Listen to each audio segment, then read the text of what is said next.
তরুণ প্রজন্মকে আমি প্রথমে রিকোয়েস্ট করবো যে একটা আয়াত দিয়ে আলোচনা শুরু করেছি। প্রিয় ভাইরা এবং বোনেরা, আল্লাহ পাক বলেছেন ওয়া মা আতাকুমুর রাসূলু ফাখুযুহু। আল্লাহর আদেশ এটা, যখন আল্লাহ পাক কোনো আদেশ করেন সেটা কিন্তু ফরজ হয়ে যায়। আল্লাহর আদেশ কি হয়? আল্লাহ যখন কোনো আদেশ করেন সেটা কি হয়? ফরজ। আল্লাহ পাক বলেছেন ওয়া মা আতাকুমুর রাসূল ফাখুযুহু। রাসূলুল্লাহ সাল্লাল্লাহু আলাইহি ওয়াসাল্লাম যা তোমাদেরকে দিয়েছেন, যে সুন্নাহগুলো দিয়েছেন সেগুলো গ্রহণ করো।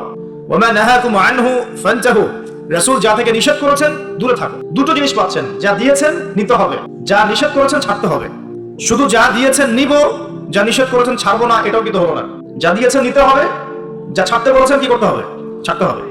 আপনাকে দাড়ি ছাড়তে বলেছেন, ছেড়ে দেন। গোফ কেটে ফেলতে বলেছেন, কেটে ফেলেন। দুটোর উপর আমল হয়ে গেল।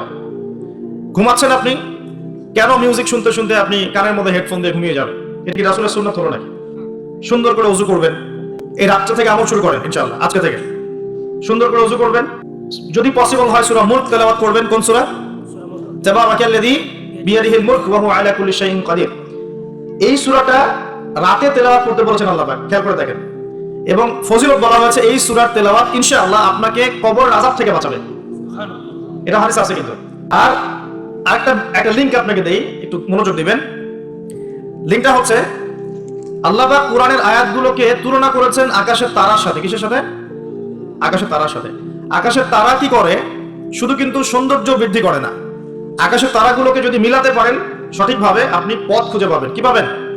পথ বা রাস্তা খুঁজে পাবেন। আর সমস্যা, যদি আপনি কোরআনের আয়াতগুলোকে মিলাতে পারেন, আকাশের তারা মিলালে যেমন পথ খুঁজে পাবেন, ঠিক একইভাবে কোরআনের আয়াতগুলোকে যদি মিলাতে পারেন তাহলে আপনি হেদায়েত খুঁজে পাবেন ইনশাআল্লাহ। তাহলে এখানে একটা মিল আছে না? এখন সূরা মুলক আল্লাহ রাতে তেলাওয়াত করতে বলছেন, আর রাতের বেলায় আপনি আকাশে তারা খুঁজে পাবেন। মিল পাচ্ছেন? আরো একটা মিল বলে দেই। সূরা মুলকের মধ্যে আল্লাহ পাক বলেছেন আকাশের তারা দেখতে। কি বলেছেন? আকাশের তারা তাকাতে বলেছেন। আকাশের দিকে তাকাও, আল্লাহর নিদর্শনগুলোর দিকে তাকাও, আসমানের তারাগুলোর দিকে তাকাও। দেখো এই সৃষ্টির মধ্যে তুমি কোন রকম খুঁত খুঁজে পাও কিনা, কোনো ত্রুটি খুঁজে পাও কিনা। পাওয়া যাবে? তোমার দৃষ্টি বারবার ব্যর্থ হয়ে ফিরে আসবে, কিন্তু কোনো ত্রুটি তুমি খুঁজে পাবে না। দেখেন আল্লাহ পাক বলছেন কোরআনের আয়াতগুলো পথ দেখাবে, ঠিক যেমন আসমানের তারাগুলো পথ দেখায়। আবার আল্লাহ পাক রাতের বেলায় সূরা মুলক তেলাওয়াত করতে বলছেন, যেই সূরার মধ্যে তারা দেখার কথা আছে। মিল পাচ্ছেন? রাতের বেলা সূরা মুলক তেলাওয়াত করতে শেখেন, অথবা মুখস্থ করে ফেলেন। মুখস্থ করতে পারবেন না ইনশাআল্লাহ? কয়টা আয়াত এখানে? কয়টা আয়াত বলেন তো? 40টা। কয়টা? আস্তাগফিরুল্লাহ। কয়টা? 30টা। কয়টা? নবীজি বলেছেন কোরআনে একটা সূরা আছে 30 আয়াতের। কত আয়াতের? 30 আয়াতের। এই 30 আয়াতের সূরা তার পাঠকের পক্ষে ঝগড়া করবে, আল্লাহ পাকের সাথে কথোপকথন করবে, বলবে যে আল্লাহ আমার পাঠকারীকে তুমি মাফ করে দাও, জোর দিবে। মানে এটা আল্লাহ পাকের ইচ্ছাতেই হবে, এবং আল্লাহ পাক তার কথা শুনবেন এবং তাকে মাফ করে দিবেন ইনশাআল্লাহ। তো এই সূরাটা মুখস্থ করা যাবে না ইনশাআল্লাহ? এই সূরার শেষে আরেকটা কথা আছে, পুরো সূরা বললে পুরো সূরা এই সূরা দিয়ে লেকচার শেষ হয়ে যাবে। এটা আরেকদিন বলবো ইনশাআল্লাহ। শেষের একটা কথা বলে দিই। এই সূরার শেষের দিকে একটা কথা আছে, কুল আরাআইতুম ইন আসবাহা মাআকুম গাওরান ফামা ইয়াতিকুম বিমাইন মাঈন। আল্লাহ পাক বলছেন তোমরা কি কখনো ভেবে দেখেছো যে যদি আল্লাহ পাক এই ভূগর্ভস্থ পানিটাকে নিচে নামিয়ে দেন, ভূগর্ভস্থ পানির স্তরটাকে নিচে নামিয়ে দেন, কোন সত্তা কি আছে যে তোমাকে সেই পানি এনে দিবে? আছে? এই আয়াত থেকে আমাদের একটা শিক্ষা আছে, একটু বলি শোনেন। শিক্ষাটা হচ্ছে আমরা এখন অপচয় খুব পটু, আমরা খুব অপচয় করি জিনিসপত্র। আমরা গ্যাস অপচয় করি, রাষ্ট্রের সম্পদ অপচয় করি, রাষ্ট্রের রাস্তাঘাট নিজের বাপ দাদার সম্পত্তি মনে করে নষ্ট করে ফেলি। সম্পত্তি কিন্তু আমার না, এটা রাষ্ট্রের, জনগণের। আপনি রাষ্ট্রের সম্পত্তি নষ্ট করতে পারেন না, আপনাকে কিন্তু জবাব দিতে হবে। এই যে রাস্তায় যাচ্ছেন, মনে করেন টোল দিতে হবে, বাইকটা টান দিয়ে টোল না দিয়ে চলে গেলেন, এই যে একটা চুরির অপরাধ হলো, প্রতারণা হলো আপনার, এটা হক ছিল রাষ্ট্রের, নষ্ট হয়ে গেল। এই রাষ্ট্রের সম্পদগুলো নষ্ট হচ্ছে, অনেকেই করছে, এটা করা যাবে না। এই পানি অপচয় করছি আমরা, গ্যাস অপচয় করছি, কোন কোন ক্ষেত্রে আমরা আমাদের হায়াতও অপচয় করছি না? হায়াত অপচয় করছি না? সময় হায়াত অপচয় করছি, আমরা যৌবন অপচয় করছি। অপচয়ে পটু একটা জাতিতে পরিণত হয়েছি আমরা। আল্লাহ মাফ করুক আমাদের। আল্লাহ পাক দেখেন, আল্লাহ পাক বলছেন পানির স্তর কিন্তু নিচে নেমে যেতে পারে। যদি নিচে নেমে যায়, আল্লাহ ছাড়া কে আছে পানি নিয়ে আসবে তোমাদের জন্য? এই পানি অপচয় করতে করতে করতে করতে এখন পানির স্তর নিচে নেমে গেছে অলরেডি। ঢাকা সহ বাংলাদেশের, ঢাকা স্পেশালি, এর পানির যে লেয়ার এটা নিচে নেমে যাচ্ছে দিন দিন। খবর আছে আপনার? সারাদিন একদিন 24 ঘন্টায় পুরো ঢাকা শহরের প্রত্যেকটা বাথরুমে যত গ্যালন গ্যালন পানি অপচয় হয়, এগুলোকে সংরক্ষণ করা গেলে বাংলাদেশের পানির অপচয়, পানির কোনো সংকটই থাকতো না। এখন মনে হচ্ছে পানি তো অনেক, সমস্যা নাই, পানি চলে যেতে কয়দিন? সময় লাগবে? নদীগুলো শুকিয়ে যাচ্ছে না? আগের মতো পানি আছে নদীতে? নদীগুলো শুকাচ্ছে না? অপচয় এমন একটা কাজ, যখন একটা জাতি অপচয় করে তখন তাদের উপর থেকে বরকতটা উঠে যায়। কি উঠে যায়? বরকত। আমরা অপচয়টা বন্ধ করে দিই, আল্লাহ তৌফিক দান করুন। আমাদের অপচয়টা দেখাচ্ছি, একটু দেখেন। আমরা মাশাআল্লাহ মসজিদে যাই, গিয়ে মাশাআল্লাহ আমরা ট্যাপটা ছাড়ি, আর যার ইমানের জোর যত বেশি তার ট্যাপের স্পিডও মাশাআল্লাহ তত বেশি। ঠিক আছে, পানি পড়তে থাকে দেদারসে, এক বালতি পানি দিয়ে আমরা ওযু করি, এক বালতি পানি দিয়ে আমরা একজন ওযু করি। খেয়াল করে দেখেন, এখন যদি মসজিদে নামাজ পড়তে আসে 500 জন মুসল্লি, 500 বালতি পানি খরচ করে ফেলেছে। ওমর রাদিয়াল্লাহু আনহু যুগ হলে এই মুসল্লিরা মাইর খেত। ওমর রাদিয়াল্লাহু আনহু যুগটা থাকলে এখন এই মুসল্লিদেরকে পিটানো হতো, ওখানে প্রশাসন থাকতো কতটুকু পানি খরচ করতে দেখার জন্য। এটা কি অপচয় হচ্ছে না আপনার কাছে? এক বালতি পানি দিয়ে রাসূল সাল্লাল্লাহু আলাইহি ওয়াসাল্লাম এক বালতিরও কম পানিতে গোসল করতেন।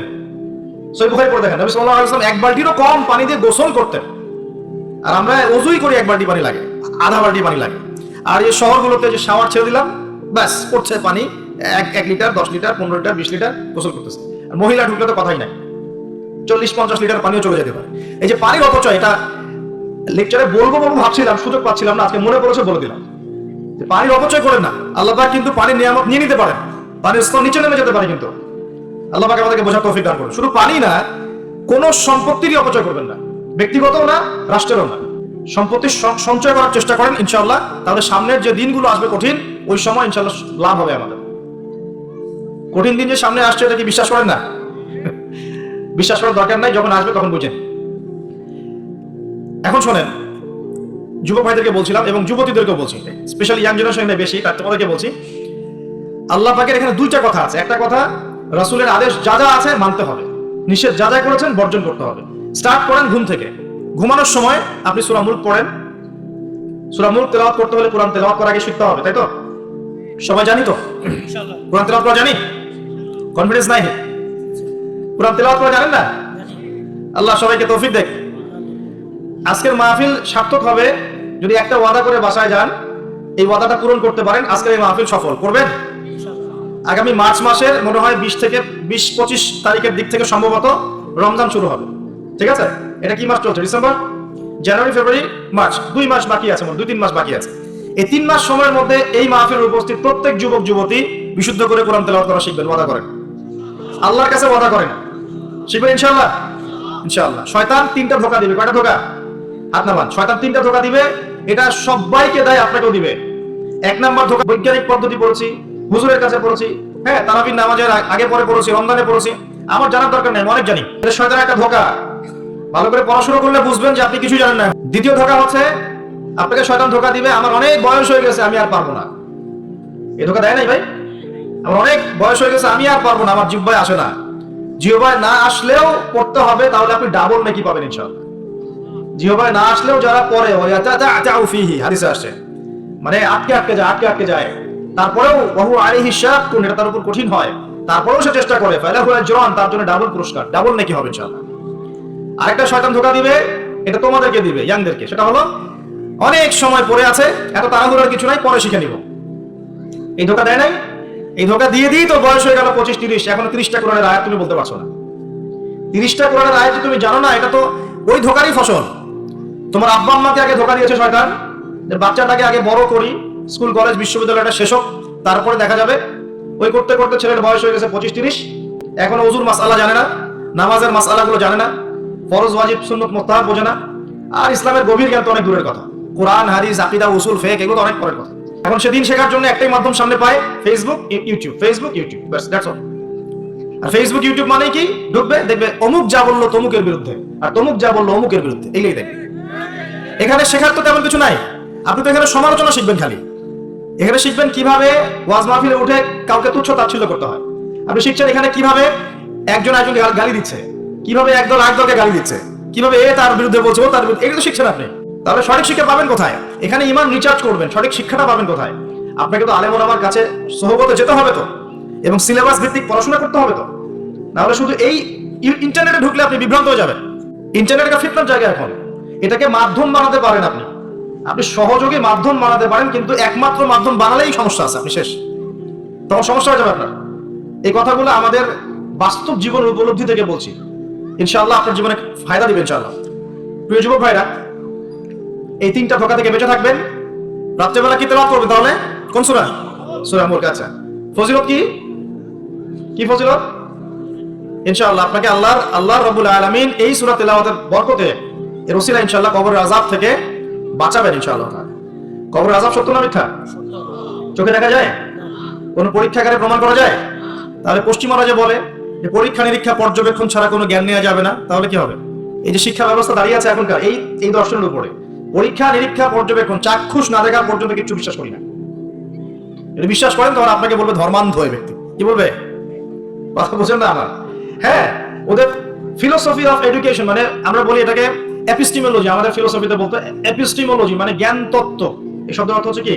জ্ঞান তত্ত্ব। ওদের জ্ঞান তত্ত্ব হচ্ছে যে যেটা ভিজুয়াল না, আমরা যা দেখি না, এবং যেটা স্পর্শ করা যায় না, ইন্দ্রিয় দিয়ে উপলব্ধি করা যায় না, মানে স্পর্শ করে বোঝা যায় না, গন্ধ নিয়ে বোঝা যায় না, তারপরে কঠিন তরল না বায়বীয় পরীক্ষা করা যায় না, পরীক্ষা নিরীক্ষা পর্যবেক্ষণের মাধ্যমে সিদ্ধান্তে আসা যায় না, এটাকে জ্ঞান বলে না ওদের মতে।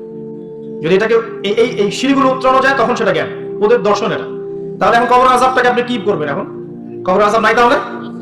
এখন তো আপনাকে আল্লাহ পাকের কথায় বিশ্বাস করতে হচ্ছে না, গায়েবে বিশ্বাস করতে হচ্ছে।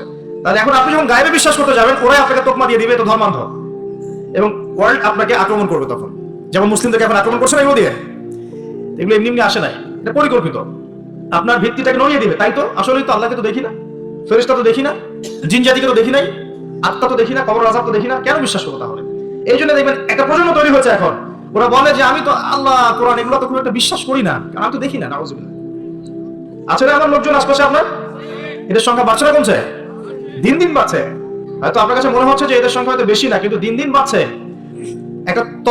একটা তথ্য দিয়ে যায় আপনাদেরকে এখানে, শোনেন। বিগত 100 বছরে, কত বছরে? বিগত 100 বছরে বিশ্বের 3টা দর্শন খুব চলেছে। কয়টা দর্শন? 3টা। একটা হচ্ছে এলিমিনেশন, ওরা বলে কি এলিমিনেশন, মানে কনসেপ্ট অফ গড, মানে আল্লাহর বিশ্বাসটাকে সরিয়ে দেয়া, এটাকে এলিমিনেট করা।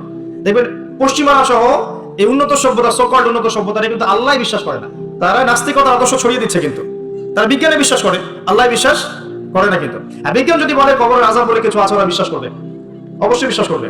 কিন্তু আল্লাহ যদি বলেন কবরের শাস্তি আছে, তারা বিশ্বাস করবে না। আমার কথা বুঝতে পারছি? আচ্ছা, এটা একটা। 2 নম্বর হচ্ছে ম্যাটেরিয়ালিজম, মানে বস্তুবাদিতা, মানে মানুষকে দুনিয়া খাও দাও ফুর্তি করো, ব্যাংক ব্যালেন্স, টাকা পয়সা, জমি জমা, স্ট্যাটাস, এইটুকুর মধ্যে সীমাবদ্ধ করেছে। চিন্তাগুলোকে এর মধ্যে সীমাবদ্ধ করেছে। পরকালের জীবন, ওইখানে জবাবদিহিতা, আল্লাহর সামনে দাঁড়ানো, এগুলো বাতিল, এগুলো পড়ে। মানুষকে দুনিয়ার দিকে ফোকাস করেছে। দেখেন না এখন ফ্লাইওভারে দাঁড়াবেন, দেখবেন মানুষ ছুটছে, সারাদিন ছুটছে কিসের পিছনে? পরকাল, দুনিয়ার পিছনে। অল্প কিছু মানুষ আছে যারা একটু ধর্মান্ধ টাইপের নাকি, তারা ছোট ধর্মের দিকে। আরেকটা আছে 3 নাম্বার, এটা হলো চ্যালেঞ্জ এগেইনস্ট রিলিজন, মানে ধর্মের বিরুদ্ধে চ্যালেঞ্জ উত্থাপন করা, যে ধর্মের এটা কেন, ধর্মের ওইটা কেন, হ্যাঁ মুসলিমদের মধ্যে পর্দা কেন, চুরি করলে চোরের হাত কেন কাটতে হবে, বড় একটা বিষয়। তারপরে ইসলামে বহু বিবাহ কেন, ঠিক আছে, তারপরে বিয়ের এক্সাক্ট কোনো বয়স নাই কেন, মানে এই যে কনসেপ্ট থ্রো করছেন এগুলো চ্যালেঞ্জ, রিলিজিয়নকে চ্যালেঞ্জ করা, এই দর্শনটা ছড়িয়ে দেওয়া হয়েছে বিগত 100 বছরে। এই তথ্যটা আপনাকে জানিয়ে দিলাম, ইনশাআল্লাহ আপনাদের স্টাডির ক্ষেত্রে কাজে দিবে। প্রিয় ভাইরা, পরিবেশটা নষ্ট করবেন না, যাদের কোনো হাজত আছে পিছন দিকে চলে যান। আজকে রাতে ঘুমানো থেকে শুরু করে দেন রাসূলুল্লাহ সাল্লাল্লাহু আলাইহি ওয়াসাল্লামের সুন্নাহর উপর আমল করা। পারা যাবে ইনশাআল্লাহ? প্রথমে সূরা মুলক, তারপরে আপনি পড়বেন সূরা ফালাক, নাস, ইখলাস, 3বার, মোট 9 বার।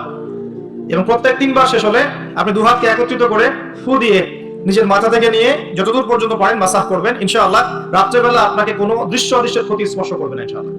ঘুমের মধ্যে অনেক সমস্যা হয় না অনেকের, ওই যে বলে বোবা ধরে, দুঃস্বপ্ন দেখেন, হ্যাঁ ভয় পান, আছে না এগুলো সমস্যা? এই সব সমস্যার সমাধান কি মেডিকেল সায়েন্স করতে পারে? যাবেন একটা অ্যান্টি ডিপ্রেশন ওষুধ দিয়ে দিবে, অথবা একটা ঘুমের ওষুধ দিয়ে দিবে, ঘুমান। কিন্তু সব সমস্যার সমাধান কে করতে পারে? আল্লাহ পাক পারেন ইনশাআল্লাহ। এগুলো নিঃসন্দেহে কোনো না কোনো ভিত্তি এবং পিছনের একটা ব্যাখ্যা আছে, যেটা হয়তো আমাদের নাও জানা থাকতে পারে, হতে পারে না? সব জ্ঞান কি আমাদের আছে? আচ্ছা, সব জ্ঞান যে আমাদের নাই, একটা এক্সাম্পল দিই, জাস্ট একটা এক্সাম্পল দিই। আমাদের শরীরে কি আত্মা আছে? আছে না নাই? আত্মাকে কি কেউ দেখেছে কিনা? এটাকে কেউ টাচ করেছে কিনা? তা আত্মা কঠিন তরল না বায়বীয় কোনো জ্ঞান কারো আছে কিনা? এখন একজন মানুষ মৃত, একজন মানুষ জীবিত, উভয়ের মাঝখানে পার্থক্যটাই তো হচ্ছে আত্মা। একজন মানুষ মৃত, তার মধ্যে আত্মাটা নাই, আর যে মানুষটা জীবিত তার মধ্যে কি আছে? রূহ বা আত্মা আছে। আল্লাহ পাক এই সম্পর্কে কি বলছেন? আল্লাহ বলছেন সূরা বনী ইসরাঈলে, ইয়াসআলুনাকা আনির রূহ, হে নবী, তারা তোমাকে রূহ বা আত্মা সম্পর্কে জিজ্ঞেস করে। কুল রূহু মিন আমরি রাব্বি, তুমি বলে দাও হে নবী, রূহ হচ্ছে তোমার রবের একটা আদেশ মাত্র। কি একটা আদেশ? আদেশে এসেছে, আদেশে চলে যাবে। কোনো কারণ লাগে নাকি? আমরা কারণ ব্যাখ্যা করতে চাই, এটাকে বলে কার্যকারণ তত্ত্ব। প্রত্যেকটা কাজের পিছনে একটা কারণ ব্যাখ্যা করি। হ্যাঁ, এটা কেন হলো এই কারণে, এটা কেন হলো এই কারণে, এটাকে বলে কার্যকারণ তত্ত্ব। আল্লাহ পাকের হুকুমে মানুষ যে মারা যাচ্ছে, এর পিছনে কোনো কারণ লাগে নাকি? এই যে একটা মানুষ হাঁটছে হাঁটছে ডেড, আর আমরা বলে দিলাম হৃদযন্ত্রের ক্রিয়া বন্ধ হয়ে মারা গেছে, এই তো এই কথা তো। ক্রিয়াটা বন্ধ হলো কিভাবে? ভালোই তো ছিল, হঠাৎ করে কি হলো? কার হুকুমে হলো? এটা কোনো হুকুম তো নাই। এই কনসেপ্টটাই তো বিশ্বাস করছে না। তো রূহ বলে কিছু একটা আছে না, এই রূহের কি ব্যাখ্যা আমি করতে পারবো? এই জ্ঞান কি আমার আছে? আল্লাহ বলছে ওয়া মা উতিতু মিনাল ইলমি ইল্লা কলিলা, এই বিষয়ে তোমাদেরকে খুবই কম জ্ঞান দেওয়া হয়েছে, জ্ঞানই দেওয়া হয়নি। এই বিষয়ে জ্ঞান কে দেয়? আল্লাহ। নাকি সব জ্ঞান আমরা অ্যাচিভ করি? জ্ঞান তাত্ত্বিক দর্শন শোনেন, কিছু মানুষ বলেছে সুদীর্ঘকাল ধরে মানুষ বুদ্ধি থেকে জ্ঞান পায়। কি থেকে পায়? বুদ্ধি থেকে। আবার কিছু মানুষ বলেছে মানুষ অভিজ্ঞতা থেকে জ্ঞান পায়। কি থেকে? অভিজ্ঞতা। অভিজ্ঞতা হচ্ছে জ্ঞান পেয়েছেন, আগে জানতেন না, এখন জানছেন। এখানে বিষয়টা কি? এর চূড়ান্ত বক্তব্যটা কি? চূড়ান্ত বক্তব্য দিয়েছে ইসলাম। ইসলাম বলছে ওয়াকুলুল হক ওয়াকুলিল হাক্কু মির রাব্বিকুম, হক বা সত্য রবের পক্ষ থেকে আসে। সূরা বাকারায় আছে ওয়া আল্লামা আদাম আল আসমাআ কুল্লাহা, আল্লাহ পাক আদম আলাইহিস সালামকে সমস্ত নাম শিক্ষা দিয়েছেন। সূরা আলাকায় আছে আল্লামাল ইনসান মা লাম ইয়ালাম, মানুষকে সেই জ্ঞান শিক্ষা দিয়েছেন যা মানুষ জানতো না। জ্ঞানকে শিক্ষা দিয়েছেন, জ্ঞানকে শিক্ষা দিয়েছেন। তাহলে জ্ঞান কার পক্ষ থেকে আসে? এখানে একটা কথা মনে রাখবেন, আপনার যদি অনেক বড় ডিগ্রি সার্টিফিকেট থাকে, যদি হৃদয়টা পরিচ্ছন্ন না হয়, হৃদয়ে নূর না থাকে, আল্লাহর মারিফত বসিরা না থাকে, তাহলে কিন্তু আল্লাহর পক্ষ থেকে জ্ঞান পাওয়া খুব ডিফিকাল্ট। আপনি কাগজের কিছু জ্ঞান পেতে পারেন, তথ্য পেতে পারেন, ইনফরমেশন পেতে পারেন, প্রকৃত জ্ঞান পাওয়া খুব টাফ আছে। আল্লাহ পাক বোঝার তৌফিক দান করুন। সূরা ফালাক ক্লাস পড়বেন, সূরা মুলক পড়বেন, ওযু করার কথা বলেছি। এর পাশাপাশি আপনি সূরা কাফিরুন পড়বেন। কোন সূরা? কাফিরুন। কোনটা বলেন তো? কাফিরুন। প্রথম লাইন কি? কুল ইয়া আইয়ুহাল কাফিরুন। মাশাআল্লাহ। আচ্ছা, এই সূরাটা ফজিলত আছে। যদি আপনি প্রত্যেক রাতে সূরা কাফিরুন পড়েন ঘুমানোর আগে, ইনশাআল্লাহ তাআলা আল্লাহ পাক আপনাকে আমাকে শিরকের পাপ থেকে বাঁচিয়ে রাখবেন ইনশাআল্লাহ। কিসের পাপ? শিরকের পাপ কি সবচেয়ে বড় পাপ না ছোট পাপ? বড় পাপ। একটা হাদিস বলে দেই, ইনশাআল্লাহ যথেষ্ট হবে। রাসূলুল্লাহ সাল্লাল্লাহু আলাইহি ওয়াসাল্লামকে আল্লাহ পাক একটা ওয়াদা করেছেন। কি ওয়াদা করেছেন? আল্লাহ পাক বলছেন মিরাজের রাতে, হে নবী মুহাম্মদ সাল্লাল্লাহু আলাইহি ওয়াসাল্লাম, তোমার উম্মতের মধ্যে কোনো ব্যক্তি যদি, তোমার উম্মতের মধ্যে যে কোনো ব্যক্তি যদি আসমান জমিন সমান পাপ নিয়ে আমার সামনে হাজির হয়, কিন্তু আমার সাথে কাউকে শরীক করেনি, শিরকের পাপ নাই, আমি আল্লাহ তার সামনে আসমান জমিন সমান গুনাহ, আসমান জমিন সমান ক্ষমা নিয়ে হাজির হব। কথা কি বুঝতে পারছেন? অনেক পাপ করেছেন আপনি, পাপের শেষ নাই, কিন্তু আপনি শিরকের পাপ করেন নাই। ইনশাআল্লাহ একদিন না একদিন আপনি জান্নাতে যাবেন ইনশাআল্লাহ। আল্লাহ পাক সমস্ত পাপ মাফ করতে পারেন, কোন পাপ ছাড়া? শিরক। হ্যাঁ, তওবা করলে এখনই মাফ করতে পারেন ইনশাআল্লাহ। তো এই শিরকের পাপ থেকে আপনাকে বাঁচাবে কোন সূরা? সূরা কাফিরুন। তেলাওয়াত করেন, দেখবেন শিরক আপনি চিনে ফেলবেন ইনশাআল্লাহ, সেখান থেকে আপনি দূরে থাকতে পারবেন ইনশাআল্লাহ। আর শিরক থেকে বাঁচার জন্য একটা কিতাব আমি সাজেস্ট করেছি অনেকবার, কিতাবুত তাওহীদ। কোন কিতাব? কিতাবুত তাওহীদ। এর শারাহ বা ব্যাখ্যা আছে, অনেকগুলো প্রকাশনা থেকে বের হয়েছে, কিনতে পারেন। বাংলায় অনুবাদ করা আছে, বইটা পড়তে পারেন। তবে বইটা একটু কঠিন, অনেকে হয়তো বুঝতে পারবেন না সবকিছু। যেটাই বুঝবেন না, স্থানীয় বড় আলেম যিনি আছেন, হকপন্থী আলেম, তার কাছে গিয়ে জিজ্ঞাসা করবেন। একা একা পণ্ডিত হতে যাবেন না, একা একা পণ্ডিত হয়ে গেলে সমস্যা। ওই যে এক শ্রেণী বের হয়ে গেছে যে কোরআন মানলেই হবে, হাদিস মানার কোনো দরকার নেই, আছে না? হ্যাঁ, এই যে বেশি পণ্ডিত এখানে কোরআনের দলিলকে অগ্রাহ্য করলো। আল্লাহ যে বলছেন রাসূল যা দিয়েছেন নাও, রাসূলের দেওয়াগুলো পাবো কোথায়? রাসূল যা দিয়েছেন সেগুলো কি কোরআনে আছে নাকি? রাসূল যেগুলো দিয়েছেন ওগুলো কোথায় আছে? রাসূল যেগুলো থেকে নিষেধ করেছেন ওগুলো কোরআনে আছে নাকি? রাসূল যেগুলো নিষেধ করেছে কোথায় আছে? তাহলে এই অংশটুকু বাদ দিয়ে কোরআন মানা যাবে নাকি? তার মানে হচ্ছে আমি কোরআনটাই তো মানলাম না, তাহলে আমি কোরআনটাই মানিনি আসলে। তো এই যে সমস্যা, নিজে বেশি পণ্ডিত হতে গেলে প্রবলেম আছে। ওলামায়ে কেরামের সাথে সম্পর্ক রাখতে হবে। আর কোন ওলামায়ে কেরামের সাথে সম্পর্ক রাখবেন? যাদের সকালের ফতোয়া দুপুরের একটা পিটানিতে রাত্রে চেঞ্জ হয়ে যায়। সকালে একটা ফতোয়া দিয়েছে, ওই ফতোয়া দেওয়ার কারণে দুপুরে একটা মাইর খাইছে, রাত্রেবেলা সেই ফতোয়া চেঞ্জ, হকপন্থী হয়ে গেল। এমন বহু আছে, মানে এমন কিছু মতাদর্শ নিয়ে চলে যেগুলো নিয়ে চললে জীবনে কোনো বাধা বিপত্তির অবকাশ নাই, সারা জীবন দাওয়াতি কাজ করেই যাবে, কেউ একটু শব্দ করবে না তার বিরুদ্ধে। রাসূলুল্লাহ সাল্লাল্লাহু আলাইহি ওয়াসাল্লামকে 23 বছরে এত মার খেতে হইলো কেন? তাহলে আমাকে একটা প্রশ্ন উত্তর দেন। লা ইলাহা ইল্লাল্লাহ এর দাওয়াত তো নবী সাল্লাল্লাহু আলাইহি ওয়াসাল্লামও দিয়েছেন, আর আমিও দিচ্ছি, আপনিও দিচ্ছেন। রাসূলুল্লাহ সাল্লাল্লাহু আলাইহি ওয়াসাল্লামের উপর এত বাধা বিপত্তি, নির্যাতন, নিপীড়ন নেমে আসে, আর আপনার ঘরে এত এত এত অর্থ সম্পদ করিয়ে আসতেছে, ঘটনাটা কোথায়? তাহলে এই লা ইলাহা ইল্লাল্লাহ গুলোর মধ্যে নিশ্চয়ই পার্থক্য দেখা যাচ্ছে। কথা বলে বোঝেন না? যেই লা ইলাহা ইল্লাল্লাহের দাওয়াত দেওয়ার জন্য নবী সাল্লাল্লাহু আলাইহি ওয়াসাল্লামকে গালি খেতে হয়েছে 15টা। কয়টা? 15টা গালি খেতে হয়েছে। আর রাহিবুল মাকতুম বই পড়ে দেখেন, যেই লা ইলাহা ইল্লাল্লাহের দাওয়াত দেওয়ার কারণে রাসূলকে 16 বার হত্যা করার চেষ্টা করা হয়েছে। কতবার? পড়েন সিরাতের বই পাবেন। মক্কা বিজয়ের সময় তাওয়াফ করার সময়ও তাকে হত্যার চেষ্টা করা হয়েছে। যেই লা ইলাহা ইল্লাল্লাহ দাওয়াত দেওয়ার জন্য নবী সাল্লাল্লাহু আলাইহি ওয়াসাল্লামের ঘাড়ে উটের নাড়ি ভুঁড়ি চাপিয়ে দেওয়া হয়েছে, দেশান্তরিত করা হয়েছে, তায়েফের মানুষ ইটপাটকেল নিক্ষেপ করেছে, রক্ত ঝরেছে। সেই একই লা ইলাহা ইল্লাল্লাহের দাওয়াত দেওয়ার পরে আমার ঘরে বিলিয়ন বিলিয়ন ডলার আসতেছে। সমস্যা কোথায়? তাহলে সমস্যা কোন জায়গায়? নিঃসন্দেহে উভয় লা ইলাহা ইল্লাল্লাহের মধ্যে পার্থক্য আছে। হ্যাঁ, আমি এমন লা ইলাহা ইল্লাল্লাহ দাওয়াত দিচ্ছি যে দাওয়াত দিলে কোনো সমস্যা নাই, আমি সব তরকারিতেই চলবো, পার পেয়ে যাবো ইনশাআল্লাহ। আর যদি হকপন্থী লা ইলাহা ইল্লাল্লাহর দাওয়াত দিতে যান তাহলে সমস্যা আছে। আল্লাহ রাব্বুল আলামিন আমাদেরকে সৎ কাজের আদেশের সাথে সাথে অসৎ কাজে নিষেধ করার তৌফিক দান করুন। আমিন। বিশ্বাস করেন নবী সাল্লাল্লাহু আলাইহি ওয়াসাল্লাম যদি সারা জীবন বলতেন সুবহানাল্লাহ পড়লে এত নেকি হয়, আলহামদুলিল্লাহ পড়লে এত নেকি হয়, আল্লাহু আকবার পড়লে এত নেকি হয়, কোনো সমস্যা হওয়ার কথা ছিল না। সাল্লাল্লাহু আলাইহি ওয়াসাল্লামকে প্রস্তাব দেওয়া হচ্ছে, তুমি যে আল্লাহর ইবাদত করো সেই আল্লাহর ইবাদত আমরা করব, পাশাপাশি আমরা আমাদের লাত ওজ্জা মানাতেরও ইবাদত করব। হবে কি? নবী সাল্লাল্লাহু আলাইহি ওয়াসাল্লাম বলছেন জি না, হবে না। কুলু লা ইলাহা ইল্লাল্লাহ তুফলিহুন, লা ইলাহা ইল্লাল্লাহ বলে সমস্ত বাতিল ইলাহকে অ্যাভয়েড করতে হবে, এলিমিনেট করতে হবে, তারপর হবে মুসলিম। এখন আপনি 5 ওয়াক্ত নামাজও পড়বেন মাশাআল্লাহ, এদিকে সুদও খাবেন, আপনি রমজান মাসে সাওমও রাখবেন মাশাআল্লাহ, আপনি ঘুষও নেবেন, আপনি এদিকে দান সদকাও করবেন, আবার যাকাতও দিবেন না, এদিকে মাশাআল্লাহ আপনি তাহাজ্জুদ পড়বেন, পর্দা মানবেন না, হ্যাঁ, এদিকে আপনি তাসবিহ তাহলিল করছেন, হজ উমরা করছেন বছর বছর, এদিকে দুর্নীতিও করবেন, অন্যের সম্পদ আত্মসাৎও করবেন। এই লা ইলাহা ইল্লাল্লাহ আল্লাহর রাসূল শিখান নাই, শিখাইছেন? উদখুলু ফিস সিলমি কাফা মানে কি? তোমরা পরিপূর্ণরূপে ইসলামে কি করো? প্রবেশ করো। এখন ইসলামে পরিপূর্ণ প্রবেশ মানে কি? নামাজও করবেন, সুদও খাবেন, আর এদিকে রোজাও রাখবেন, ঘুষও খাবেন, এদিকে হজ উমরা করবেন, বোনের সম্পত্তি মেরে খাবেন।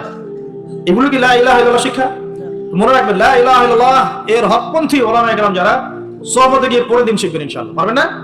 এটা চেনার জন্য আপনাকে এত কষ্ট করতে হবে না, এত কষ্টের প্রয়োজন নাই। খালি দেখবেন যে কাদের দাওয়াতে বাধা বিপত্তি নেমে আসে আর কাদের আসে না। এতটুকু চোখ কান খোলা রাখলেই বুঝতে পারবেন ইনশাআল্লাহ আযজা ওয়া জাল। এই জন্য একজন মজলুম বলেছিলেন যে তাকে মৃত্যুর সময় বলা হচ্ছে কালিমা পড়েন। কি পড়েন? কালিমা পড়েন। সে বলছে যে আমাকে কোন কালিমা পড়তে বলছে? যে কালিমা তোমরা পড়ছো সেই কালিমা পড়ার পর তোমাদের রুটি রুজির ব্যবস্থা হচ্ছে, আর আমি যে কালিমাটা পড়েছি এই কালিমার জন্য তুমি এসেছো আমার গলায় আজকে ফাঁসির কাষ্ট হলো। এই হচ্ছে অবস্থা। প্রিয় ভাইরা, দুনিয়ার জীবনটা চূড়ান্ত নয়, এখানে সফল হতে হলে একটা আয়াতেই যথেষ্ট আপনার জন্য। আজকে রাসূল যা দিয়েছেন নিয়ে নেন, যা দেন নাই ছেড়ে দেন, যা নিষেধ করেছেন ছেড়ে দেন, ব্যাস, আর কিছু করতে হবে। ঘুমানো থেকে শুরু করেছি আপনার জন্য, আমি একটু গুছিয়ে দিব আপনাকে সারাদিন, তারপর শেষ করে দিব ইনশাআল্লাহ। এবার আপনি ডান পাশে কাজ হচ্ছেন হয়ে বলবেন আল্লাহুম্মা বিইসমিকা আমুতু ওয়া আহইয়া। তার আগে যদি সম্ভব হয় 33 বার সুবহানাল্লাহ, 33 বার আলহামদুলিল্লাহ, 34 বার আল্লাহু আকবার পড়ে আপনি ঘুমিয়ে যাবেন। এখন যদি আপনি 6 ঘন্টা বা 8 ঘন্টা ঘুমিয়ে থাকেন, প্রত্যেক সেকেন্ডে আপনি নেকি পাবেন ইনশাআল্লাহ। কেন নেকি পাবেন? কারণ আপনি আপনার আদর্শ মতো ঘুমান নাই, আপনি রাসূলুল্লাহ সাল্লাল্লাহু আলাইহি ওয়াসাল্লামের আদর্শ মতো ঘুমিয়েছেন, মুহাম্মদ রাসূলুল্লাহর উপর আমল করেছেন। মুহাম্মদ রাসূলুল্লাহ মানে কি? প্রতিটা কাজ করতে হবে কার তরিকায়? রাসূলুল্লাহ। এটা বোঝেন। লা ইলাহা ইল্লাল্লাহ মানে কি? মানে আল্লাহ ছাড়া আর কিছুই চলবে না, সোজা কথা। আল্লাহ ছাড়া আর কিছুই কি চলবে? কিছু চলবে না। মুহাম্মদুর রাসূলুল্লাহ মানে হচ্ছে প্রতিটা কাজ করতে হবে কার পদ্ধতিতে? মুহাম্মদ সাল্লাল্লাহু আলাইহি ওয়াসাল্লামের তরিকা। ব্যাস, এই এতটুকু যথেষ্ট। এই কালিমা নিয়ে মৃত্যুবরণ করলে পরে ইনশাআল্লাহ একদিন না একদিন আপনি জান্নাতে যাবেন ইনশাআল্লাহ। যদিও আপনি চুরি করেন, যদিও আপনার জিনা করেন, যদিও আপনি মদ খান, ইনশাআল্লাহ আল্লাহ চাইলে সেই গুনাহ মাফ করে দিবেন ইনশাআল্লাহ। ঘুম থেকে উঠলেন, এখানে দুটো কথা বলে দেই। এখন আমরা যে সময়টাতে আছে শীতকাল না? এই সময়টা কি শীতকাল না? আমি দেখছি আমি ছাড়া আপনারা সবাই শীতের কাপড় পরেছেন বাসায়। খুব ঠান্ডা?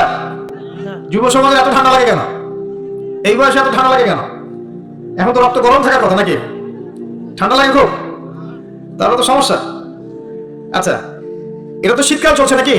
শীতকাল সম্পর্কে দুটো কথা বলে দিয়ে আপনার উপকার হবে ইনশাআল্লাহ, আমার উপকার হবে ইনশাআল্লাহ। একটা হাদিসে আসছে শীতকালটা হচ্ছে মুমিনদের জন্য গনিমত। মুমিনদের জন্য কি গনিমত? মানে হচ্ছে একটা সম্পদ, যে সম্পদটা যুদ্ধ করে লব্ধ করতে হয়, কিন্তু এখানে কোনো যুদ্ধের প্রয়োজনই হচ্ছে না। গনিমত, উপহার, গিফট। কিরকম? শীতকালে রাতটা হয় লম্বা, রাতি হয় লম্বা, হয় না? এতে করে সারা রাত আপনি অনেক ইবাদত করতে পারবেন। আর দিনটা হয় ছোট, দিনটা ছোট হয় না? এতে করে আপনি দিনের বেলা সাওম বা রোজা রাখতে পারবেন। শীতকাল আসলেই সাহাবীরা বলতেন আহলান সাহলান, শীতকালকে বলতেন আহলান সাহলান, শীতকাল তুমি এসেছো আলহামদুলিল্লাহ। এখন রাত্রেবেলা হে কোরআনওয়ালারা তোমরা উঠে যাও এবং কোরআন তেলাওয়াত করতে থাকো, এবং দিনের বেলা তোমরা সাওম পালন করতে থাকো আলহামদুলিল্লাহ। তো শীতের রাতটা কাজে লাগাতে পারি না আমরা? রাতের একটা অংশ ঘুমিয়ে যাবেন, শেষ অংশে উঠে তাহাজ্জুদ পড়বেন এবং কোরআন তেলাওয়াত করবেন। এবং আল্লাহর কাছে হাত তুলে দোয়া করবেন, ইনশাআল্লাহ শেষ অংশে, রাতের শেষ অংশে আপনি যে দোয়াই করবেন আপনার রিজিক যদি হালাল হয় ইনশাআল্লাহ কবুল হয়ে যাবে। শীতকালকে কাজে লাগান। আবার দিনটা হয় ছোট, তাই দিনের বেলা আপনি সওম বা রোজা রাখতে পারবেন। আল্লাহ পাক তৌফিক দান করুন। শীতকাল সম্পর্কে একটা এরকম বর্ণনা আছে, যখন কঠিন শীত আসবে তখন ওই শীতটা থেকে একটা আশ্রয় প্রার্থনা করতে হয় আল্লাহর কাছে, আল্লাহ এই কঠিন শীত থেকে আমাকে বাঁচাও। কারণ কি জানেন? কারণ হচ্ছে জাহান্নাম বছরে 2টা নিঃশ্বাস ছাড়ে। কয়টা নিঃশ্বাস? একটা নিঃশ্বাস গ্রীষ্মকালে যখন প্রচন্ড দাবদাহ চলে, ওইটা হচ্ছে জাহান্নামের নিঃশ্বাসের ফসল। ওই প্রভাবে পৃথিবীতে এরকম দাবদাহ চলে। এই সায়েন্স বিশ্বাস করবে? করবে না। ওর বিশ্বাসের আমার যায় আসে না। আল্লাহ পাক বলেছেন সত্য, রাসূল বলেছেন সত্য। আরেকটা হচ্ছে শীতকালে যখন প্রচন্ড ঠান্ডা, তখন শীতকালে জাহান্নামের এমন একটা জায়গা আছে যেটা কিন্তু শীতল জায়গা। জাহান্নামের পুরো জায়গাটাই কিন্তু আগুন নয়, এমনও জায়গা আছে যেটা কি খুব শীতল। ওই শীতল অংশ শ্বাস ছাড়লে এই যে পৃথিবীতে সেই শীতের একটা প্রভাব চলে আসে, প্রচন্ড ঠান্ডা শৈত্য প্রভাব চলে আসে। এটা হয়তো অনেকে বিশ্বাস করবে না, মনে করবে যে ধর্মান্ত কথাবার্তা। হাদিসে আছে নবী সাল্লাল্লাহু আলাইহি ওয়াসাল্লাম বলেছেন, কে সত্যবাদী? এই পুরো সভ্যতা না রাসূল সাল্লাল্লাহু আলাইহি ওয়াসাল্লাম? এই বিশ্বের সমস্ত মানুষ সত্যবাদী বেশি না আল্লাহ রাসূল বেশি সত্যবাদী? বাস, আর কোনো দরকার আছে কথা? শীতকালটা কাজে লাগাই। এই শীতকালে আমি একটা আমল বলে দিই প্রিয় ভাইরা। শীতকালে নবী সাল্লাল্লাহু আলাইহি ওয়াসাল্লাম এই যে তাহাজ্জুদ পড়তে উৎসাহিত করেছেন, সওম রাখতে উৎসাহিত করেছেন এবং সাহাবীরা কোরআন তেলাওয়াত করতে উৎসাহিত করেছেন। একটা হাদিস আছে, তিনটা কাজ মানুষের গোনার একটা বড় বড় অংশকে মিটিয়ে দিবে। 1 নম্বর কাজ হচ্ছে সংকটকালীন অবস্থায় দান, মানে আপনার দান করার এখন সামর্থ্য খুব কম, টাকা পয়সা টানা হেসরা আছে, এখন আপনি দান করছেন, এই দানের বিনিময়ে আল্লাহ পাক গুনাহ আপনার মাফ করে দিবেন ইনশাআল্লাহ। 2 নম্বরটা হচ্ছে যে কঠিন গরম পড়েছে, এই গরমের দিনে আপনি রোজা রেখেছেন, তৃষ্ণার্ত থেকেছেন, এই গরমে রোজা রাখার কারণে আপনার গুনাহ মাফ হয়ে যাবে ইনশাআল্লাহ। আরেকটা কাজ হচ্ছে প্রচন্ড শীতকাল, এই যে এখন শীতকাল পড়ছে, এই শীতকালে আপনি ঠান্ডা পানিতে ওযু করছেন কষ্ট করে, এই ওযুর বদৌলতে আপনার গুনাহগুলো মাফ হয়ে যাবে ইনশাআল্লাহ। এই 3টা কাজ শীতকালে পাওয়া যাচ্ছে না? 3 নম্বর কাজটা শীতকালে পাওয়া যাচ্ছে না, যে শীতের সময় পূর্ণাঙ্গ রূপে ওযু করলে আপনার গুনাহগুলো মাফ হয়ে যাবে। তো শীতকালে মাশাআল্লাহ আমাদের ওয়াজ মাহফিলগুলো হবে, ওয়াজ মাহফিলগুলোতে অ্যাটেন্ড করবেন, ঈমান রিচার্জ করবেন, রাতের বেলা তাহাজ্জুদ পড়বেন ইনশাআল্লাহ, তাড়াতাড়ি ঘুমিয়ে যাবেন যাতে করে শেষ রাতে আপনি উঠতে পারেন। রাতটা লম্বা হবে, একটা অংশ কোরআন তেলাওয়াত করবেন, একটা অংশ দোয়া করবেন ইনশাআল্লাহ তাআলা। আল্লাহ পাক দুনিয়া আখিরাতের যত হাজত আপনার পূর্ণ করে দিবেন ইনশাআল্লাহ। আর দিনের বেলা সম্ভব হলে সওম রাখবেন। আরেকটা কাজ আমাদের করা উচিত, এটা আমি মাহফিলের মাধ্যমে অ্যানাউন্স করছি, আমাদের উচিত শীতকালে আশপাশে যে দরিদ্র শীতার্থ মানুষগুলো আছে, স্পেশালি গ্রামাঞ্চলে, দেশের উত্তরাঞ্চলে কিন্তু প্রচুর শীত পড়ে, এরকম বিভিন্ন অঞ্চলে কিন্তু প্রচুর শীতার্থ মানুষ আছেন। এই শীতার্থ মানুষদের জন্য সামর্থ্যবানদের উচিত হবে শীত বস্ত্রের ব্যবস্থা, কম্বল হোক, অন্যান্য গরম কাপড় হোক, এগুলোর ব্যবস্থা করে বিভিন্ন ফাউন্ডেশন বা সংগঠন বা পলিটিক্যাল অ্যাসোসিয়েশন বা মসজিদ মাদ্রাসা এগুলোর উদ্যোগে এই শীত বস্ত্রগুলো মানুষের মাঝে বিতরণ করার চেষ্টা করতে হবে ইনশাআল্লাহ তাআলা। করা যাবে ইনশাআল্লাহ? আমরাও নিয়াত করছি ইনশাআল্লাহ এই শীতে আমরা পুরো বাংলাদেশ ব্যাপী আমাদের সামর্থ্য অনুযায়ী মানুষের সাদাকাগুলোকে কালেক্ট করে আমরা শীত বস্ত্র বিতরণ করবো ইনশাআল্লাহ তাআলা। এবং আমরা রিকোয়েস্ট করবো আপনাদের দানের হাতটাকে প্রশস্ত করতে। তবে মনে রাখবেন, কখনো যদি দেখেন যে আমার নামে বা আমাদের ফেসবুক আইডি ইউজ করে, পোস্টকে ইউজ করে কেউ দান সদকা চাচ্ছে, এনশিওর না হওয়া পর্যন্ত কেউ দান করবেন না। এরকম প্রচুর প্রতারক, ফ্রড বের হয়েছে যারা আমাদের নাম ইউজ করে কিন্তু মানুষের কাছে টাকা পয়সা চাওয়ার চেষ্টা করছে। আমি কখনো মানুষের সামনে এইভাবে কোনো প্রজেক্টের জন্য টাকা পয়সা চাই না। যদি চাই এইভাবে জনসমক্ষে এসে বলবো যে এই প্রজেক্টের জন্য চাচ্ছি। মানে এখন যেটা বললাম, ইনশাআল্লাহ শীতকালে আমরা শীত বস্ত্র বিতরণ করবো, যার যার সামর্থ্য আছে আমাদের অফিসিয়াল পেজে আমাদের সব নাম্বারগুলো, অ্যাকাউন্ট নাম্বারগুলো দেওয়া হবে, সেখানে আপনারা পাঠাবেন, আমরা বিতরণ করবো ইনশাআল্লাহ। এবং সেটা সম্পূর্ণ আমার নিজের তত্ত্বাবধানে চলবে ইনশাআল্লাহ তাআলা। এখন এই কাজগুলো শুধু আমরা করবো না, আপনারাও করবেন, বিভিন্ন সংগঠন থেকে করবেন, আপনাদের মসজিদ থেকে করবেন, মাদ্রাসা থেকে করবেন, পলিটিক্যাল অ্যাসোসিয়েশন থেকে করবেন, ধর্মীয় সংগঠনগুলো থেকে করবেন। এতে করে কি হবে জানেন? নবী সাল্লাল্লাহু আলাইহি ওয়াসাল্লাম বলেছেন, আপনি যদি কোনো বান্দা যদি অন্য মুসলিম ভাইয়ের কোনো হাজত প্রয়োজন পূরণ করে দেয়, আল্লাহ রাব্বুল আলামিন কিয়ামতের মাঠে তার হাজত পূরণ করে দিবেন। অন্য বর্ণনায় আছে দুনিয়া এবং আখিরাতে আল্লাহ পাক তার হাজত পূরণ করে দিবেন ইনশাআল্লাহ। একটা হাদিসে এসেছে, একজন বান্দা যতক্ষণ মুসলিম ভাইয়ের প্রয়োজন পূরণ করে, আল্লাহ রাব্বুল আলামিন ততক্ষণ পর্যন্ত তার প্রয়োজন পূরণ করে থাকেন। তো অন্যের মুখে হাসি ফোটানোর নিমিত্তে এই শীতার্থ মানুষগুলোর পাশে আমাদের দাঁড়ানো উচিত। আল্লাহ পাক আমাদেরকে তৌফিক এনায়েত করুন। শীতকালে এই কাজগুলো করবেন। আর শীতকালে কিন্তু কিছু কিছু নোংরামি কাজ হয়, এই কাজগুলো বর্জন করতে হবে, পারবো না ইনশাআল্লাহ? 1 নম্বর নোংরামিটা হচ্ছে, শীতকালে দেখবেন এমন কিছু অনুষ্ঠানের আয়োজন করা হয় যেগুলোতে অপসংস্কৃতির বাদ্যযন্ত্র বাজতে থাকে। স্পেশালি দেখবেন গ্রামে গঞ্জে কিছু কিছু পিকনিক আয়োজন করে, এগুলোতে দেখবেন এমন গান বাজনা বাজায়, ডিজে গান বাজায়, যে মানুষের সারা রাত ঘুম হারাম হয়ে গেছে। হয় না এরকম হয়? ঐতিহ্য রক্ষা করতে সমস্যা নাই। শীতকালে আমাদের এখানে পিঠার উৎসব হতো না, তারপরে আমাদের এই যে একটা নবান্ন উৎসব হতো না, একটা দেশীয় লোকজ ঐতিহ্য থাকে, সেগুলো পালন করতে সমস্যা নেই যতক্ষণ পর্যন্ত সেগুলোর মধ্যে কোনো শিরক, বেদাত বা হারাম না ঢুকছে, এগুলো পালন করতে সমস্যা নেই। কিন্তু আপনি পিকনিক করবেন, এখানে ধারসে মিউজিক প্লে করবেন, ডিজে বাজাবেন, মানুষের ঘুম নষ্ট করবেন, হারাম করবেন, এটা কি ইসলাম জায়েজ করেছে নাকি? এই কাজগুলো শীতে বেশি হয়, সতর্ক থাকবেন। শীতে আবার দেখি আমরা অনেকেই কি করি, ব্যাডমিন্টন খেলেন, তাই না? সরকারি লাইন থেকে একদম মাশাআল্লাহ ইলেকট্রিক লাইন নিয়ে, যদি খেলতে হয় নিজের বাড়ির লাইন থেকে খেলবেন, নিজের বাসা থেকে লাইন নিয়ে খেলবেন, খেলেন। আমি উৎসাহিত করছি, কারণ এটা আপনার ফিজিক্যাল স্ট্যামিনা বাড়াবে, অ্যাটলিস্ট আপনার শরীর চর্চা হবে, ঠিক আছে? আপনার শরীর চর্চার দরকার আছে। এই কাজগুলো মোবাইলের সামনে বসে বসে সময় নষ্ট করার অনেক ভালো আছে, ঠিক আছে? কিন্তু আপনি চুরি করে লাইন নেবেন না কারোর কাছ থেকে। তারপর শীতকালে দেখবেন কি হয়, বেশি বেশি মাদকের আসর বসে শীতকালে। ঠান্ডা তো, শীতকালে বেশি বেশি মাদক দ্রব্যের আসর বসে, খেয়াল করে দেখেন। এগুলো থেকে আমার যুব সমাজকে বাঁচাতে হবে। শীতকালে জেনা বেড়ে যায়, কিন্তু শীতকালে দেখবেন জেনা বেড়ে যায়, এটা একটা অ্যাডাল্ট ওয়ার্ড, কিন্তু আপনি বুঝবেন শীতকালে এগুলো বেড়ে যায়। আল্লাহ পাক এই যুব সমাজকে জেনা থেকে বাঁচিয়ে রাখুন। শীতকালে দেখবেন কনসার্ট বাড়ে, কিছু কনসার্ট বাড়ে না, মিউজিক্যাল কনসার্ট বাড়ে, দেখবেন মানুষ স্টেজে উঠে একদম কি লাফালাফি শুরু করে, কি মিউজিকগুলো প্লে করে, মানুষ উন্মাদনার মধ্যে রেখে দেয়, এবং হাজারে না লক্ষ লক্ষ যুবক সেই কনসার্টগুলোতে যায়। এগুলো থেকে বেঁচে থাকবেন, বরং প্রয়োজনে ওয়াজ মাহফিলগুলোতে এসে ঈমানকে রিচার্জ করেন। আল্লাহ পাক তৌফিক এনায়েত করুন। আমি তো আমরা শীতকালটাকে মূল্যায়ন করি, হায়াতটাকে মূল্যায়ন করি। ইনশাআল্লাহ তাআলা এই শীত আমাদের জীবনে বরকত নিয়ে আসবে ইনশাআল্লাহ, এবং আল্লাহ রাব্বুল আলামিন এর ওসিলায় আমাদের গুনাহগুলো মাফ করবেন, বেশি বেশি নেক আমলের তৌফিক দিবেন, যাতে করে পরকালটা সুন্দর হয় ইনশাআল্লাহ। আল্লাহ রাব্বুল আলামিন সবাইকে তৌফিক এনায়েত করুন, আমিন। প্রিয় ভাইরা, এভাবে আপনি রাতটা পার করলেন, দিনের বেলা এবার সকালে ঘুম থেকে উঠলেন, উঠে আপনি কি করবেন? নিজের মন গড়া পদ্ধতিতে উঠে বাথরুমে চলে যাবেন, নাকি একটু দোয়া কালাম পড়বেন? উঠে দোয়া পড়বেন, আলহামদুলিল্লাহিল্লাযী আহইয়ানা বা'দা মা আমাতানা ওয়া ইলাইহি। গিয়ে আগে কোন পা ঢুকাবেন? ডান পা না বাম পা? আগে বাম পা। বিসমিল্লাহ বলে ঢুকিয়ে আল্লাহুম্মা ইন্নী আউযু বিকা মিনাল খুবসি ওয়াল খাবাইস, ইস্তেনজা করেন। যতক্ষণ ইস্তেনজা করছেন আপনি ইবাদতের মধ্যে আছেন ইনশাআল্লাহ। এবার বের হলেন, গোফরানাকা বলে বের ওযু করবেন। প্রথমে বিসমিল্লাহ, ওযু ধীর স্থির ভাবে করবেন। আর যে বললাম, খুব বেশি পানি ইউজ করার দরকার নাই, পানির স্পিডটা কম রাখবেন, পানি অপচয় করবেন না। দেখেন, ওযু যদি বিশুদ্ধ না হয়, নামাজ কি বিশুদ্ধ হবে? ওযুতে যদি আপনি এক বালতি পানি শেষ করেন, তাহলে তো হলো না কিছু। ওযুতে পরিমাণ মতো পানি ইউজ করেন, তারপরে ওযু শেষে কালিমা শাহাদা পড়লে আপনার জন্য জান্নাতের দরজাগুলো খুলে যাবে ইনশাআল্লাহ। এবার মিসওয়াক করলেন, ওযু শেষে, ওযুতেও মিসওয়াক করতে পারেন, শেষে করতে পারেন। এবার আপনি পায়ে হেঁটে হেঁটে নামাজে যাচ্ছেন। নামাজে যাওয়ার সময় বাসা থেকে বের হবেন, এমনি এমনি বের হবেন না দোয়া করবেন? কোন দোয়া করবেন? বিসমিল্লাহি তাওয়াক্কালতু আলাল্লাহি ওয়া লা হাওলা ওয়া লা কুওয়াতা ইল্লা বিল্লাহ। বাস, বের হওয়ার সাথে সাথেই একজন ফেরেশতা আপনার সাথে চলে আসবে ইনশাআল্লাহ, শয়তান দূরে চলে যাবে। এবার পায়ে হেঁটে হেঁটে আপনি মসজিদ যাচ্ছেন, প্রত্যেক পদক্ষেপে হাঁটছেন, একটা করে পা ফেলছেন, একটা গুনাহ মাফ, একটা করে পা ফেলছেন, একটা নেকি লেখা হচ্ছে। আর কি চাই বলেন? আল্লাহ পাক রহমত দিচ্ছেন, মর্যাদা বাড়াচ্ছেন। এই সময় একটা দোয়া পড়তে পারেন, আমি শিখিয়ে দিই। এই দোয়াগুলো সব হিসনুল মুসলিম বইয়ের মধ্যে আছে। প্রিয় ভাই, সবগুলো দোয়া মুখস্থ করে ফেলেন।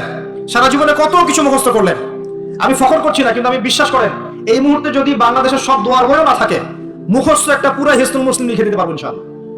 পুরা বইটা মুখস্থ করে ফেলবেন ইনশাআল্লাহ। পারা যাবে না? যদি ইসলাম তো এমনই, পৃথিবীতে যদি কোনো কোরআনের কপিস এখন না থাকে, এরকম কপিস, এরকম লক্ষ লক্ষ হাফেজ, কোটি কোটি হাফেজে কোরআন আছেন, আগামীকাল হওয়ার আগেই, সূর্য ওঠার আগেই কোরআন লেখা শেষ হয়ে যাবে। হবে না? মুখস্থ করে ফেলবেন। সবকিছু অ্যাপসে নির্ভর হবেন না, বইয়ে নির্ভর হবেন না, নিজের জেহেনে নিয়ে নেবেন ইনশাআল্লাহ। এরপরে আপনি চলার পথে পড়বেন, আল্লাহুম্মা ইজআল ফি কলবি নূরা ওয়া ফি লিসানি নূরা ওয়া ফি সামঈ নূরা ওয়া ফি বাসারি নূরা ওয়া আন ইয়ামিনি নূরা ওয়া আন শিমালি নূরা ওয়া মিন ফাওকি নূরা ওয়া মিন তাহতি নূরা আল্লাহুম্মা ইজআল ফি নাফসি নূরা। এই দোয়াটা পড়তে পারেন। এতে করে আল্লাহ পাক আপনাকে নূর দিবে। কি দিবে? নূর বা আলো দিবে ইনশাআল্লাহ। এই নূর আপনার জীবনেও লাগবে, কবরেও লাগবে ইনশাআল্লাহ। এবার নামাজে গেলেন, মসজিদে ঢুকবেন, কি এমনি এমনি না দোয়া আছে? ডান পা দিয়ে ঢুকবেন, দোয়া পড়বেন, বিসমিল্লাহ ওয়াসসালাতু ওয়াসসালামু আলা রাসূলিল্লাহ আল্লাহুম্মা ইফতাহ লি আবওয়াব রাহমাতিক। আরেকটা দোয়া আছে, আউযু বিল্লাহিল আযীম ওয়া বিওয়াজহিল কারীম ওয়া সুলতানিল কাদীম মিনাশ শাইতানির রাজীম। এটা পড়তে পারেন। বাস, এই দোয়া পড়লে শয়তান থেকে আপনি নিরাপদে থাকবেন। নামাজে দাঁড়ালেন, এই যে ফজর পড়বেন, যোহর, আসর, মাগরিব, এশা, 5 ওয়াক্তের নামাজ পড়বো না? প্রত্যেক ওয়াক্তের জন্য একটাই নসিহত, সেটা হলো নামাজের বাহ্যিকতা গুরুত্বপূর্ণ, কিন্তু বাহ্যিকতার চাইতে বেশি গুরুত্বপূর্ণ হচ্ছে নামাজের আধ্যাত্মিকতা, নামাজের হার্ট, মানে মারিফত, ইহসান, খুশু, এগুলো বেশি ইম্পর্টেন্ট। নামাজে মনোযোগ ঠিক থাকছে কিনা খেয়াল রাখতে হবে। মনোযোগ বাড়ানোর বুদ্ধি কি? কয়েকটা টিপস বলে দেই। মনোযোগ বাড়ানোর বুদ্ধি হচ্ছে, নামাজে যা বলছি মুখ দিয়ে, এগুলোর আরবির অর্থগুলো আপনার জানতে হবে। যদি আপনি অর্থটা জানেন, দেখবেন আপনার মনোযোগ অনেক বেড়ে গেছে ইনশাআল্লাহ। অর্থ না জানলে আপনি দাঁড়িয়ে থাকবেন, হাই তুলবেন, হাই, হুজুর তেলাওয়াত করছে, আপনি হাই তুলবেন, কারণ অর্থ আপনি বোঝেন না। একটু একটু খেয়াল করেন, একটা এক্সাম্পল খেয়াল করেন। মনে করেন আপনার মা অসুস্থ, নাউজুবিল্লাহ, বা আপনার বাবা অসুস্থ, আল্লাহ না করুক, বা আপনাদের ছেলে সন্তান, মেয়ে সন্তান অসুস্থ। এখন আপনি কোনো উপায় নেই, ডাক্তার বলছে যে খুব সিরিয়াস অবস্থা, হয় না এমন মাঝে মাঝে? আচ্ছা, এখন আপনি সেজদায় পড়ে গেলেন, হাত তুললেন, তুলে আল্লাহকে বলছেন, আল্লাহ, আমার বাবা অসুস্থ, আমার মা অসুস্থ, আমার ছেলে বা মেয়েটা অসুস্থ, আল্লাহ তুমি তাকে শেফা দান করো। এই কথাটা বলার সময় আপনার চোখ দিয়ে পানি ঝরে না? ফিলিংস আসে না? এই ফিলিংসটা কেন আসে? কারণ আপনি যা বলছেন আল্লাহকে, সেটা আপনি উপলব্ধি করতে পারেন, ফিল করতে পারেন। আর নামাজে কেন মনোযোগ আসে না? কারণ নামাজ আমি যা করছি এটা তো আমি ফিলই করতে পারি না, আমি তো এই ভাষাটাই বুঝি না, অর্থই জানি না, কেমন করে ফিল করবো? এই জন্যই বলি কোরআনের অর্থ জানার দরকার নাই। অর্থগুলো না জানলে তো পরে আপনি মনোযোগ পাবেন না, তো ইহসান পাবেন না। তো এই জন্য নামাজে মনোযোগ বাড়ানোর প্রধান শর্ত হচ্ছে অর্থটা বোঝার চেষ্টা করতে হবে। কি পড়ছি সূরা ফাতিহায়, কি পড়ছি রুকুতে, কি পড়ছি সিজদায়, হ্যাঁ কি পড়ছি আমি তাশাহুদ, দুরুদে, দোয়া, মাসুরায়, অর্থ জানতে হবে। এবং সিজদায় বেশি বেশি দোয়া করার চেষ্টা করবেন। নামাজ তাড়াহুড়া 3G 4G 5G তে যাবেন না, রিল্যাক্সে নামাজ পড়বেন, ইতমিনানের সাথে। জীবনে যত নামাজ পড়েছি, নামাজ সবচেয়ে সেরা নামাজ পড়েছি আমি ব্যক্তিগতভাবে বলছি আমার জীবনে মক্কায় আর মদিনায়। নামাজ পড়লে দেখবেন মনে হবে যে আপনি মানে অন্য একটা জগতে চলে গেছেন। মাশাআল্লাহ, এত চমৎকার তিলাওয়াত, এত খুশু খুজু, বিনয়, নম্রতা, রিল্যাক্স, ধীর স্থির ভাবে 2 রাকাত ফজরের নামাজ করাচ্ছে, মাশাআল্লাহ 15 মিনিট 20 মিনিট সময় লাগছে। এবং তিলাওয়াত হচ্ছে, চোখ দিয়ে পানি না ঝরে যাবেই না, কারণ আপনি ফিল করবেন এই যে মদিনায় আমি দাঁড়িয়ে নামাজ পড়ছি, এখানেই তো কোরআন নাজিল হয়েছে। এই যে মক্কায় নামাজ পড়ছি, এখানেই কোরআন নাজিল হয়েছে, এই আয়াতগুলো এখানেই নাজিল হয়েছে, ফিল করতে হবে। তো এখন নামাজ যারা পড়াই আমরা ইমাম সাহেব আছি, আমি রিকোয়েস্ট করবো যে নামাজটাকে একটু রিল্যাক্সের সাথে, খুশু খুজুর সাথে পড়াই। আমি জানি মুসল্লিরা এখন খুব ব্যস্ত, ইমাম সাহেব লম্বা করতে চাইলে মুসল্লি এসে ডিস্টার্ব করা শুরু করে নাকি, ইমাম সাহেব আপনার কি কাজ নাই, এত লম্বা করেন কেন? প্রিয় ভাইরা, দুনিয়াতে কেন এসেছি বলেন? দুনিয়াতে কেন আসছি আমরা? ওয়া মা খালাকতুল জিন্না ওয়াল ইনসা ইল্লা লিয়াবুদুন, কার ইবাদত করতে আসছি? তো দুনিয়াতে নামাজই তো বেস্ট ইবাদত। তো এই ইবাদত করতে এত সময় হচ্ছে না, তাহলে দুনিয়াতে আসলাম কেন? দুনিয়া থেকে আমি শুধু বউ বাচ্চা, সন্তান সন্ততি আর ব্যবসা বাণিজ্য করতে আসছি? আল্লাহ পাক তো পাঠিয়েছেনই আমাকে ইবাদত করার জন্য, তাহলে আমি ইবাদতে এত তাড়াহুড়া কেন? রিল্যাক্স থাকে, আল্লাহ পাক তৌফিক দান করুন। এইভাবে 5 ওয়াক্ত নামাজ পড়বেন, আল্লাহ পাক তৌফিক দেয়। আর নামাজের কিছু বাহ্যিক মাসআলা আছে, এই মাসআলাগুলোকে নিয়ে কিছু ইখতিলাফ চলে আসছে দীর্ঘদিন থেকে। এই ইখতিলাফগুলোতে গিয়ে উম্মাহকে বিভক্ত করবেন না আল্লাহর ওয়াস্তে। যে যেটার উপর আমল করছেন আল্লাহর ওয়াস্তে করেন, কিন্তু এক ভাই আরেক ভাইয়ের সাথে গোশত কামড়াকামড়ি করেন না। এগুলো ইখতিলাফি মাসআলা, ফিকহি মাসআলা, উলামায়ে কেরামের মধ্যে ইখতিলাফ দীর্ঘদিন থেকে ছিল, থাকবে। যে যার মতো আমল করছেন করতে থাকেন, যেটা আপনার কাছে বেশি সহিহ মনে হচ্ছে, যেটা আপনার কাছে বেশি গ্রহণযোগ্য দলিল মনে হচ্ছে, আপনি সেটার উপর আমল করেন, কোনো সমস্যা নাই। কিন্তু এই ইস্যুগুলোকে কেন্দ্র করে, মসজিদগুলোকে ভাগ করে করে উম্মাহকে বিভক্ত করেন না। এতে কাফের, মুশরিক, মুনাফিকরা হাসে আমাদেরকে দেখে, ওরা আমাদেরকে দেখে হাসে, দেখো কি জাতি, কি কি বিষয় নিয়ে উম্মাহকে বিভক্ত করে নিজেরাই আপসে বিভক্ত হয়ে গেছে। একটা বিভক্ত জাতিকে শাসন করা সহজ না ঐক্যবদ্ধ জাতিকে শাসন করা সহজ? বলেন। এখন আমরা তো বিভক্ত না ঐক্যবদ্ধ? সুবহানাল্লাহ, কাফের মুশরিকদের মধ্যে যদি 100টার মধ্যে 90টা বিষয়ে দ্বিমত থাকে, একটা বিষয় ঐক্যমত যে মুসলিমদেরকে ডমিনেট করতে হবে, মুসলিমদেরকে মানে ডিঙ্গিয়ে উপরে যেতে হবে, ওরা একমত, মাশাআল্লাহ ওরা ঐক্যবদ্ধ। আর আমাদের মধ্যে যদি দেখেন আপনি যে 90টা বিষয় আমরা একমত, এই 4-5-6টা বিষয় আমরা দ্বিমত, ওই কয়েকটা বিষয় যথেষ্ট উম্মাহকে বিভক্ত করে ফেলার জন্য। তাহলে আমরা নিশ্চয়ই দূরদর্শিতা সম্পন্ন জাতি হলাম। আল্লাহ পাক জানি না আমাদের কবে বোধোদয় দিবেন। দোয়া করি আল্লাহ পাক এমন প্রজন্ম যেন নিয়ে আসেন যারা স্মার্ট হয়, বিচক্ষণ হয়, উম্মাহকে ঐক্যবদ্ধ করতে পারে। আমি যদি আমাদের দ্বারা না হোক, আল্লাহ পাক এমন প্রজন্ম নিয়ে আসুক যে প্রজন্ম আল্লাহ রাব্বুল আলামিনের জমিনে উম্মাহকে ঐক্যবদ্ধ করে উম্মাহকে এগিয়ে নিয়ে যাবে ইনশাআল্লাহ। প্রিয় ভাইরা, এভাবে নামাজ শেষ করেন। এখন নামাজের পর কি চলে যাবেন? জিকির আজকার আছে, তাসবিহ তাহলিল আছে, কুরআন তেলাওয়াত করতে পারেন। প্রয়োজন হলে বা সম্ভব হলে আপনি ইশরাকের নামাজ পড়তে পারেন, একটা কবুল হজ, একটা কবুল উমরার নেকি পাবেন ইনশাআল্লাহ। এরপরে আপনি প্রয়োজনে চারটের নামাজ পড়তে পারেন। এখন নাস্তা খাবেন, নাস্তা খাওয়ার সময় কি মন গড়া ভাবে খাবেন নাকি রাসূলের পদ্ধতিতে খাবেন? রাসূলুল্লাহ সাল্লাল্লাহু আলাইহি ওয়াসাল্লামের মতো করে খান। 3 ভাগ খাবেন, 1 ভাগ খাবার, 1 ভাগ পানি, 1 ভাগ ফাঁকা। এবং খাবার আগে বিসমিল্লাহ, শেষে আলহামদুলিল্লাহ। খাওয়াটাও কি হবে তখন? ইবাদত। এভাবে আপনি পড়াশোনা করবেন, এরপরে স্কুলে যাবেন বা কলেজে যাবেন বা বিশ্ববিদ্যালয়ে যাবেন বা আপনার চাকরি ক্ষেত্রে যাবেন, ব্যবসা ক্ষেত্রে যাবেন, বিভিন্ন জায়গায় চলে যাবো আমরা। এখন কি নামাজ তো পড়লাম রাসূলের মতো, তাহাজ্জুদ পড়লাম রাসূলের মতো, ওযু ইস্তেঞ্জা খাবার খেলাম রাসূলের মতো, এখন কি আমি অর্থনৈতিক জীবনে গিয়ে রাসূলের খেলাফ চলবো? কি শিক্ষা ক্ষেত্রে গিয়ে রাসূলের খেলাফ চলবো? আমি কি পরিবারে এসে এখন রাসূলের আদর্শের বিরুদ্ধে চলবো? তাহলে কি আমি পরিপূর্ণ মুসলিম হতে পারবো? তাহলে সমাধান কি?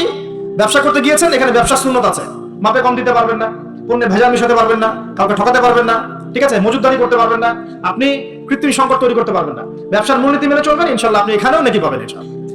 বরং সৎ ব্যবসায়ী হলে পরে আপনি নবীদের সাথে হাসর করতে পারবেন ইনশাআল্লাহ। চাকরি করতে গিয়েছেন, এখন কি ফাঁকি দিবেন কাজে? এখানে কি ঘুষ নিবেন? এখানে কি আপনি সুদ খাবেন? এখানে কি আপনি দুর্নীতি করবেন? এখানে আপনার চয়েস, আপনি যদি করেন ক্ষতিগ্রস্ত হবেন।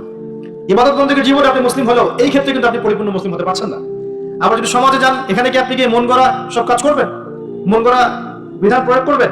এটা কিন্তু আপনার চয়েস, কিন্তু যদি আপনি করে ফেলেন তাহলে ওই ক্ষেত্রে আপনি পরিপূর্ণ মুসলিম হতে পারলেন না। এভাবে জীবনের প্রত্যেকটা ক্ষেত্রে যদি আমরা রাসূলের আদর্শ মেনে চলি, অটোমেটিকলি সমাজে শান্তি, শৃঙ্খলা, স্থিতিশীলতা চলে আসবে ইনশাআল্লাহ। এবং শুধুমাত্র যুব সমাজ নয়, আমাদের প্রবীণরা, মা বোনরা, আমাদের আগামী প্রজন্ম এবং চলমান যে প্রজন্ম চলছে, সকলেই উপকৃত হবে ইনশাআল্লাহ আযজা ওয়া জাল্লা। আজকে একটা আয়াত জাস্ট আমি তেলাওয়াত করেছি, ওটা আমি ক্ষুদ্র জ্ঞানে ব্যাখ্যা করার চেষ্টা করলাম। রাসূলুল্লাহ সাল্লাল্লাহু আলাইহি ওয়াসাল্লাম যা যা দিয়েছেন সমস্ত সুন্নতগুলোকে আমল করার চেষ্টা করতে হবে, আল্লাহ তৌফিক দান করুন। একই সাথে নবী সাল্লাল্লাহু আলাইহি ওয়াসাল্লাম যত কিছু নিষেধ করেছেন সমস্ত নিষেধগুলোকেও বর্জন করতে হবে ইনশাআল্লাহ। আল্লাহ পাক তৌফিক এনায়েত করুন। আপনি সুন্নত মানছেন ঠিক আছে, কিন্তু শিরক ছাড়ছেন না, চলবে না। বিদআত ছাড়ছেন না, চলবে না। হারাম রিজিক ছাড়ছেন না, চলবে না। সুদ ঘুষ ছাড়ছেন না, এটা চলবে না। অন্যের হক নষ্ট করছেন, চলবে না। যদি পরিপূর্ণ সাফল্য পেতে চাই তাহলে কিতাবের পূর্ণ অংশের উপরই আমল করার চেষ্টা করতে হবে। এক অংশ মানবো, এক অংশ মানবো না, এই মুনাফিকি খাসলত ত্যাগ করতে হবে। আল্লাহ সবাইকে তৌফিক এনায়েত করুন।